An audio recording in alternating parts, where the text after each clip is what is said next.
Sebelum saya ngaji Minhajul Thalibin saya cerita ilmu itu apa? Ilmu itu sederhana, sesuatu yang mudah. Karena ilmu itu fitratallahi allati fataran nasa Misalnya begini, saya orang miskin, nggak punya apa-apa. Sudah nggak punya apa-apa, nggak punya jabatan, terus keluarga yang nggak pati loyal, mungkin istri ada ngidolakan kita, bahkan anak kita sendiri juga nggak ngidolakan kita. Itu kan sial-sialnya orang, anak kita aja nggak pernah ngidolakan kita. Tapi untuk bahagia itu sebenarnya sederhana. Sederhananya begini, orang pinter itu ingin mempertahankan kehidupannya, terus pinter sampai berobat habis banyak ke Belanda, ke Jepang supaya mempertahankan nyawanya. Nah, si miskin ini kalau dia setiap makan, ya Allah, saya dengan makan ini mempertahankan nyawa saya. Sehingga makan itu satu kajian ilmiah bahwa ini luar biasa. Bahwa orang punya Alphard, punya uang 1 miliar, itu tidak mempertahankan sesuatu yang pokok, yaitu nyawa. Orang tidak punya Alphard itu hidup, nggak punya uang 1 miliar hidup. Tapi kalau nggak punya nasi 1 piring, nggak punya air 1 gelas bisa mati. Artinya apa? Orang miskin itu yusyarikul aghniya, sama dengan orang-orang kaya dalam hal kepemilikan hal-hal yang pokok. Tapi kadang-kadang orang miskin itu ya nyon sewu agak belagu, sudah miskin ingin punya Alphard, sudah miskin ingin punya ya dia tersiksa. Harusnya cara berpikir nggak punya Alphard tuh masih hidup, nggak punya uang 1 miliar masih hidup. Yang punya Alphard hidupnya juga pakai nasi 1 piring, yang punya uang 1 miliar juga pakai nasi. Ya kalau itu kan sama, saya punya. Kalau gitu kan bisa miskin rasa kaya. Itu memang harus dilatih. Nah, kalau orang kaya kan rumahnya banyak di mana-mana. Memangnya kalau rumahnya banyak di mana-mana terus tidur di sini 1 jam, di rumah itu 1 jam, malah nggak bisa tidur kan? Tetap aja yang dipakai 1 kamar. Itu gunanya apa punya rumah banyak? Setidaknya zaman miskin itu dia berpikir gunanya apa punya rumah banyak yang dipakai ya hanya 1. Meskipun suatu saat kalau dia kaya juga berpikirnya agak rubah. Ya penting punya rumah banyak biar kemana-mana punya rumah, nggak apa-apa. Tapi sementara masih miskin jangan berpikir seperti itu. Nah yang menjadi miskin kacau kan sudah miskin berpikirnya gaya orang kaya, itu kecelakaan. Lah itu ilmu, maksud saya itu ilmu. Jika dulu Nabi ngajari orang miskin itu sederhana. Ketemu orang miskin sama Nabi diajarkan. Nabi diantara ajarannya begini. Ada seseorang man asbaha, orang yang setiap harinya mu'afan fi jasadi, dia sehat, aminan fi sirbi, negara dalam keadaan aman, tidak dalam ancaman. Indahu qutu yaumi, dia hari itu punya makan. Faka'an nama khizat lahu dunya bihadzafiriha, berarti dia sudah punya dunia dan seisinya. Karena polanya sama. Buat Presiden Amerika itu yang untuk mempertahankan nyawanya ya makan pokok dan minuman pokok, bukan jabatannya sebagai presiden atau punya uang triliunan. Yang paling kaya di Indonesia juga gitu, untuk mempertahankan hidupnya juga dengan makanan pokok. Dan itu orang miskin punya. Kehidupan paling top itu apa? Ya kehidupan yang mempertahankan nyawa itu yang paling top, lainnya itu enggak. Karena mempertahankan nyawa ini super penting dan orang miskin bisa. Nah, saya berharap ilmu seperti inilah menjadikan dulu itu kuat ketika melawan Belanda. Kenapa kuat? Karena mereka gampang syukur. Barokahnya gampang syukur itu selesai dengan dirinya sendiri. Kalau bahasa intelektualnya itu, orang kalau sudah selesai dengan dirinya sendiri bisa berpikir memanfaati pada orang. Dulu orang-orang miskin ketika era sahabat, termasuk era para ulama yang mendidik para umatnya, itu selesai dengan dirinya sendiri. Nah sekarang banyak orang miskin juga termasuk orang kaya, bahkan belum selesai dengan dirinya. Wah itu angel, ngajak jihad angel, karena dengan dirinya saja belum selesai. Maka masyhur itu kan ketika perang Tabuk, ada orang datang, kira-kira kalau Indonesia pakai beras 4 kilo, ya Rasulullah yang 2 kilo tak kasihkan keluarga kami supaya bisa makan, yang 2 kilo tak kasihkan jenengan untuk biaya perang. Perang Tabuk itu perang tersulit, disebut perang Dzil Usra. Sekarang hitung saja, ini coba dihitung, mungkin yang bagian kasir tahu. Kalau 2 kilo kali 3.000, umat Islam masih itu sekitar hampir 3.000. 3.000 itu sudah 6.000 kilo. 6.000 kilo itu artinya apa? Orang miskin ketika perang membiayai dirinya sendiri, itu satu. Kedua, dengan mental memberi, orang ini tidak tamak. Barokahnya tidak tamak, tidak nyalahkan yang kaya. Efek dari itu apa ketika perang Tabuk?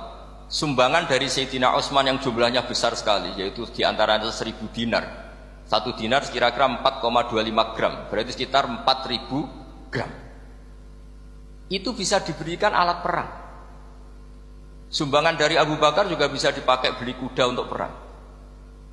Nah bayangkan kalau kebutuhan orang miskin ini untuk makan itu nggak mau urun, wah saya miskin nggak perlu urun, saya miskin dipakai alasan terus. Maka jumlah 3.000 ini akan mengurangi anggaran untuk belanja peralatan perang karena untuk konsumsi orang miskin. Udah gitu kadang mangane tanduk itu kan repot. Wes miskin mangane tanduk, nak antri mo kan ribet. Artinya apa? Perang ini tidak fokus karena ngurusi konsumsi untuk orang-orang miskin. Nah, dulu zaman Nabi orang miskin pun semuanya heroik. Mereka dibantu gak mau, inginnya bantu. Sampai dicibir sama orang munafik. Apa gunanya sedekah 2 kilo? Perang ini perang besar antar negara. Pas itu mau perang melawan Romawi. Sampai orang munafik bilang alladzina almizuna almuttawiina minal mu'minina fis sadaqati walladzina la yajiduna illa juhdahum faskharuna minhu. Orang-orang munafik digambarkan Allah orang-orang yang mencibir sedekah kecil. Untuk perang besar kok sedekahnya hanya 2 kilo. Tapi yang mahal bukan 2 kilonya. Kalau ada 1 juta orang miskin menyumbang negara 20.000, itu artinya apa? Kita punya rakyat yang inginnya hubungannya dengan negara memberi. Tapi coba kalau kita 2 juta rakyat yang inginnya dari negara mendapat, pegawainya demo ya. Nah ini ajarannya Nabi yang luar biasa. Dulu Nabi itu bisa mendidik orang miskin pun bermental memberi. Nah barokahnya bermental memberi ini mereka selesai dengan dirinya sendiri. Coba kalau mereka tidak bawa makanan sedikit ketika perang, mungkin kuda yang untuk perang, terus mereka berpikir, bu ini saja disembelih supaya kita bisa makan. Ribet kan? Ngapain beli senjata yang mutakhir, makan saja nggak bisa. Tapi barokahnya mereka urun sendiri. Mereka selesai dengan dirinya sendiri. Ini hebatnya didikannya Rasulullah Shallallahu Alaihi Wasallam. Lalu dulu Mbah Hashim dan kawan-kawan itu berhasil mendidik seperti itu. Santri yang miskin-miskin itu kalau ngaturi kiai duwene telo itu dikekno telo, duwene wi ya dikekno wi. Sehingga kiai sing wis mapan-mapan, misalnya kados kula wonten kan mun setengah mapan. Ya akhirnya ya iso mangan wi. Jebule wi ku ya enak. Santri ya seneng mergo kiai ini seneng pancen wis suwi mangan pizza misalnya. Nah, tapi nak sing melarat terus aku melarat kiai tak kei wi mosok doyan. Wis melarat medhit di alasan kan ribet kan. Ini yang perlu dihilangkan. Medhit kok berargumentasi. Tapi yang mahal itu bukan winya, mental memberi. Orang itu kalau mentalnya memberi itu berarti selesai dengan dirinya. Tapi kalau tidak bermental memberi pasti tamak. Dan tamak itu mesti menghakimi orang lain. Maka dalam kitab Hikam diterangkan penyakit terberat itu tamak. Kenapa? Karena orang pikir itu tidak ada kata-kata kitab Hikam, bukan kata saya. Yang ada itu tamak. Misalnya gini, saya kenal PLT Bupati Kudus. Tidak pernah saya bilang beliau pikir. Tapi sekali saya pernah ngajukan proposal tidak kesampaian. Wah, beliau medit. Jadi saya menvonis medit itu sebetulnya ya karena punya keinginan tidak kesampaian. Coba kalau tidak, bahwa medit itu orang serap penting. Misalnya anak-anak muda sama orang-orang cantik di Jakarta, pernah nggak kamu bilang itu sombong? Enggak kan? Setelah kamu bilang, Mbak aku ingin kenalan Mbak sampeyan, terus dia agak mau, baru kamu bilang sombong karena keinginan kamu enggak. Nah, bayangkan kalau orang bermental tomak, kayak apa bangsa ini? Nah, sahabat itu dididik oleh Nabi, tomak itu selesai karena keinginan mereka memberi. Sehingga Indonesia bisa merdeka begini itu barokahnya didikan ulama, semuanya ingin memberi. Dulu belum ada negara, tentara-tentara kemerdekaan kalau di kampung-kampung itu ya dibiayai donatur-donatur, termasuk bahasa saya, bu saya dulu. Itu berapa ton aja beras untuk pasukan Hizbullah, pasukan TNI. Di Aceh ada Daud berih, ada yang baca berueh. Jadi baca aja kayak kira asap ada yang berih, ada berueh, saya juga nggak tahu orang Aceh kalau baca berih. Nyumbang berapa emas untuk kemerdekaan Indonesia. Yang Kesultanan Jogja Legowo, Jogja tidak lagi negara tapi diberikan bagian dari Indonesia dan seterusnya. Nah, jadi semua ini barokahnya didikan Rasulullah SAW yang diteruskan para ulamanya bahwa nomor 1 didik masyarakat itu bermental memberi. Dengan bermental memberi apapun kecilnya ini selesai dengan dirinya sendiri. Itu kalau sampean nggak punya mental memberi, nanti pulang dari Pemda, sok acara kabupaten berkata ini tok ribet itu. Awas itu, bar ngaji langsung lali berarti sampean. Sudah kalau nggak urun ini sudah luar biasa, nggak urun untuk berkat itu sudah luar biasa. Jadi itu yang makanya Nabi itu Quran dimulai wa mimma razaqnahum yunfikun. Quran mengajarkan bermental memberi, yunfikun. Nabi berkali-kali ngulang al yadul ulya khairum al yadis sufla. Dan memberi itu tidak harus nunggu kaya. Gambarannya Quran tentang orang baik itu gimana? Alladzina yunfikuna fis sarra wad dharra. Bukan fis sarra saja, ketika wad dharra juga. Saya pernah guyon sama orang kaya di Jakarta. Dia uangnya miliaran, mungkin malah triliun. Guyon sama saya, Gus saya ini sudah sekian bangun masjid di mana-mana. Saya ini berarti hebat. Enggak kata saya. Enggak ada masjid agama tetap jalan kata. Karena di kampung-kampung sudah banyak masjid kata. Masih keren tukang becak kata. Kok bisa Gus? Sampai nyumbang masjid 1 miliar, itu masjid apa kata? Ya masjid-masjid besar. Nah itu paling dipakai kubah atau menara atau apalah yang tidak mendesak. Tapi kalau orang miskin ngutangi orang miskin itu kalau nggak utang hari itu nggak makan. Kan nggak mungkin tukang becak ke utang ada bank atau orang kaya raya kan kenal saja ndak. Mesti orang miskin utangnya sama orang miskin.